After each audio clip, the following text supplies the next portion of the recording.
La délégation soudanaise, conduite par le ministre secrétaire général du gouvernement, Oumar Béchir Manis, est porteuse d'un pli fermé du président Abdel Fattah al-Burhan à son homologue Idriss Déby Itno. Le chef de l'État, qui suit de près l'évolution de la situation politique au Soudan, s'est entretenu pendant près d'une heure avec l'émissaire soudanais et sa suite.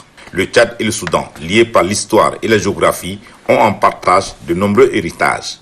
Aussi, les deux pays se soutiennent mutuellement dans des moments difficiles.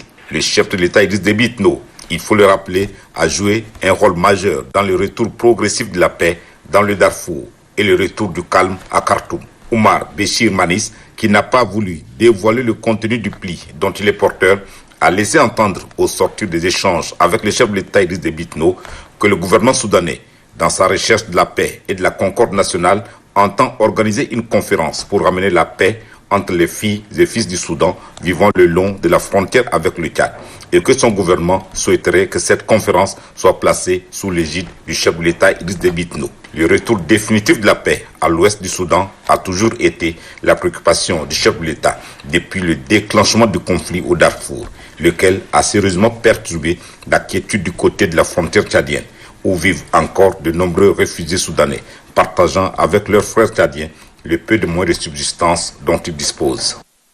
L'année 2020 est celle de la tenue des élections législatives et locales au Tchad. La communauté économique des États de l'Afrique centrale, CAC, à travers son secrétariat général, est en N'Djamena pour appuyer les instances en charge de l'organisation de ces élections, mais également les médias dans la couverture médiatique de ces deux événements majeurs. Ce vendredi 31 janvier 2020, le secrétaire général de la CAC, notre compatriote, l'ambassadeur Ahmed Al-Lami, est venu rencontrer le président de la République Idriss Déby Itno à l'effet de lui rendre compte de tout l'appui nécessaire de son institution aux organes de pilotage du processus électoral afin de garantir les conditions du bon déroulement du scrutin à venir. L'audience s'est déroulée en présence du chef de la diplomatie tchadienne et du directeur de cabinet civil du président de la République. Je lui ai rendu compte que dans le cadre de cette mission de travail, j'ai eu des entretiens dans un premier temps avec les responsables de la CENI, à assister à l'organisation d'un atelier de formation, donc des représentants de la CENI, des membres de la CENI, et de leur apporter un appui en matériel pour les questions électorales. J'ai rencontré le ministre de l'élevage pour voir comment on peut procéder à l'opérationnalisation du centre animal qui est créé ici de la CAC, une institution spécialisée de la CAC ici à N'Djamena. Et troisièmement, j'ai eu à rencontrer le ministre de la Défense pour évoquer avec lui la réforme de la CAC dans le cadre des questions de paix et de sécurité, c'est-à-dire ce qu'on appelle chez nous le COPAX, qui a été réformé. Créée il y a très exactement 37 ans, la communauté économique des États de l'Afrique centrale, CAC, entame son processus de réforme. Le secrétariat général sera muté en commission à l'image des autres institutions sous-régionales et continentales.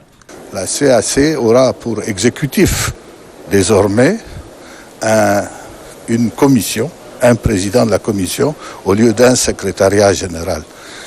Nous sommes en ce moment en train de travailler en vue de la sélection des responsables de la commission.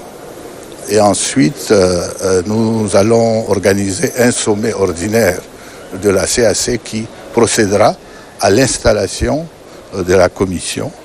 Et cette installation devrait avoir lieu au cours du premier semestre 2020.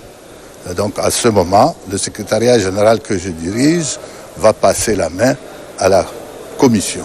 La réforme de la CAC s'inscrit dans le cadre de la rationalisation des institutions sous-régionales en Afrique centrale.